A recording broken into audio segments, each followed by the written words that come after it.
So hello students, welcome back once again to the session of Accounting for Managerial Decision on online Shine app.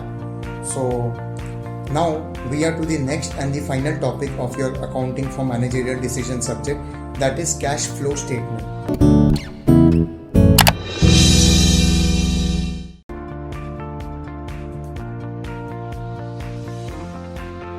Talking about this particular chapter, I would first give you a briefing on what is this chapter all about. So this chapter mainly talks about the cash inflow and outflow in a company or in an organization in terms or in regards to business. ठीक है, कितना cash आया, उसमें से कितना गया, net profit में कितना ऐड हुआ और फाइनली कैश बैलेंस कितना रहा. ठीक है, ये हम इस पर्टिकुलर सम में चेक करते हैं, which is known as cash flow statement. To start with it, the very first thing I would like to tell you, it has a lengthy format. The sum is divided into two formats. Okay, one is the cash from operations, the cash from operating activity that you can see here in my solution, and the second is cash flow statement itself. The sum which you can see, 2 साल का data दिया रहेगा. You are getting to see here the normal balance sheet, right? उसमें 2017 and 18 के आपको amounts दिख रहे हैं. ठीक है, लाइबिलिटी अमाउंट, एसेट्स अमाउंट, और नीचे आपको कुछ एडजस्टमेंट्स दिख रहा है. वो एडजस्टमेंट्स रिलेट करेंगे इनकम स्टेटमेंट को, PNL account and balance sheet, सबको, किसी को भी हो सकता है. I will let you know in this sum what are the two formats. One is cash from operations or cash from the operating activity, that is the first format you can see, and the final amount, cash from operating activity which is generated, gets carried forward to the cash flow statement. Cash from operations ka last amount becomes the first part for cash flow statement, and there is where we start with cash flow statement sum. So this was just a brief introduction, 2 minutes introduction. Now I would like to highlight a very important point. Cash flow statement कुछ colleges में compulsory sum आता है, but many colleges put it as an optional question in exam. ठीक है, because it's a lengthy sum, slightly difficult as compare to other topics जो हमने अब तक देखा. Vertical income statement, vertical balance sheet, trend, common size, comparative, ratio, working capital, more और less they are very easy. मैंने सबके MCQ share किए हैं, मैंने सबके सम शेयर किए, सारे चैप्टर्स सारे वीडियोज में शेयर किए. कैश फ्लो स्टेटमेंट ऑप्शंस में आने के चांसेस ज़्यादा होंगे, but let's get prepared for the exam and for the tough paper as well. So a simple cash flow statement sum and format for you all to make your understand this particular topic as well very well. So here is the question that you can see. Now what is the format? I will help you know while solving this particular sum. So now let's first interpret the question in simple and short way. As you can see in the question, in liability side you have share capital, profit and loss account balance for 2 years, general reserve, debentures, loans. ठीक है, the long term liabilities are here. Then starts with your current liabilities, which are creditors, proposed dividend, provision for tax, and the total amount. Now on the asset side that you can see, fixed assets are there, intangible asset, goodwill, then fixed assets which are tangible, land and building, plant and machinery, furniture, fixture. Then starts the current assets or debtors, bank balance, and investments at the with the fixed assets. Our point is to start with cash from operating activity. Cash from operating activity, the starting point that we focus on is net income from profit and loss account. So as you can see, the profit and loss account, the balance in the question you can see 30,000 in the first year and 35,000 in the next year. मतलब हमने 5,000 का extra profit कमाया है. So the opening balance comes as net profit from profit and loss account or net income from P&L account 5,000. Starting point of your sum. Then you come to add all non-cash or non-operating expenses. Why? Because normally non-operating expenses हम minus कर देते और cash flow statement में हम operating हो non operating हो ऐसा differentiate नहीं करके हम इक्वल नज़र से उनको देखते हैं.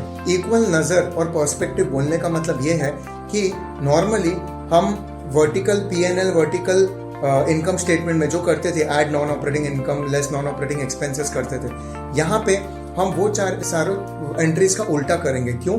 हमने उनके साथ थोड़ी नाइंसाफ़ी की है.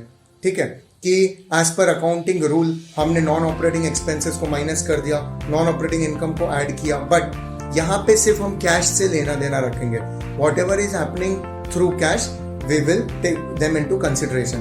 तो नॉन ऑपरेटिंग इनकम एक्सपेंस भी तो कैश में ही हुआ होगा, तो हम इधर उसको ऐड करेंगे या लेस करेंगे accordingly. So the first thing that you can see, depreciation on furniture, building, plant and machinery, ठीक, 10% to be provided on opening balance.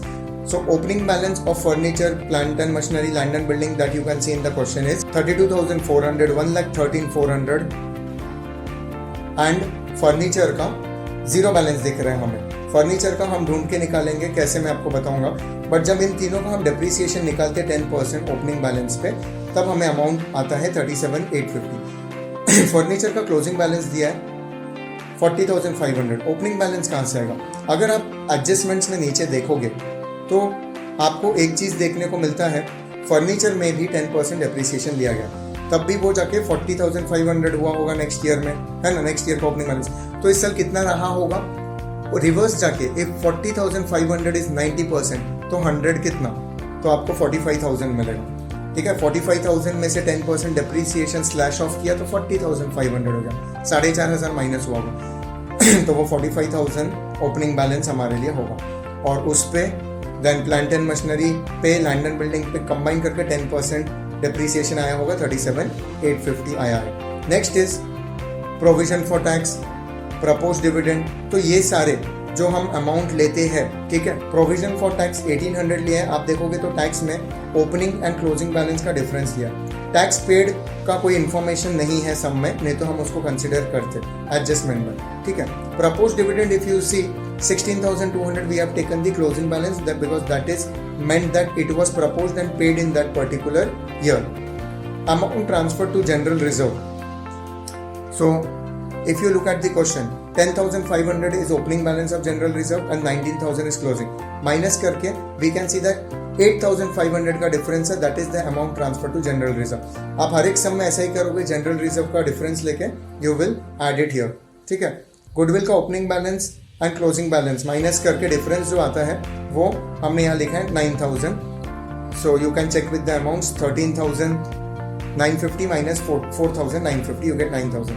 The total comes to 73,350. ऊपर का नेट इनकम हमने ऐड किया and we get it as 78,350. Okay, now less non operating income, क्योंकि हमने इसको add किया होगा, right, as per income statement. Now in cash flow statement में वी रिवर्स इट. ठीक है, so gain from sale of fixed asset में less कर देंगे. ठीक है, 2,000 रुपीज़ का प्रॉफिट था. ठीक है, जो हमने तभी ऐड किया होगा तो वो अभी माइनस हो जाएगा. कैश फ्लो में हम रिवर्स जाते हैं, माइनस करके we get 76,350. Then this is the format. हम ऐड करते हैं कुछ चीज़ों को, decrease in current asset and increase in current liability. ठीक है, वी ऐड देम. तो अगर कोई भी करंट एसेट में डिक्रीज हुआ है from first year to the second year, ठीक है, या करंट लाइबिलिटी में इंक्रीज हुआ है, तो वो अमाउंट हम यहाँ पे ऐड करेंगे. एंड कौन सा अमाउंट हम लेस करेंगे इसमें से, फॉर्मेट में से अगर कोई इंक्रीज इन करंट एसेट हुआ है तो sundry debtors if you can see, ऊपर तो कुछ भी इंक्रीज डिक्रीज नहीं हुआ जो हमें ऐड करना था, बट अभी sundry debtors if you see the amount has increase. तो इंक्रीज इन करंट एसेट हम लेस करें. सुनने में आपको उल्टा लग रहा है बिकॉज करंट एसेट्स तो कंपनी के लिए अच्छा है, बट यहाँ पे थिंग्स गो रिवर्स, स्लाइड उल्टा जाता है बिकॉज हमने इनके साथ पहले कोई और इफेक्ट किया है. ठीक है, normal effect, but this sum deals with cash only and therefore we are reversing the entries in this statement. And decrease in current liability को भी लेस करेंगे. तो सन्ड्री क्रेडिटर्स डिक्रीज हुआ है. ठीक है, finally the amount we get it as 47,330, जो हमने 76,350 से लेस किया. And finally we get 29,020 as the amount here. Okay, now this amount will be transferred to cash flow statement and that will be the starting point of the sum. So watch the next video to understand the second part of this particular format. It's going to be interesting. I'm making short videos for you all so that you can first go through this video perfectly, understand cash from operating activity and then go to the cash flow statement. All the best, stay tuned. Watch the next video to complete this sum.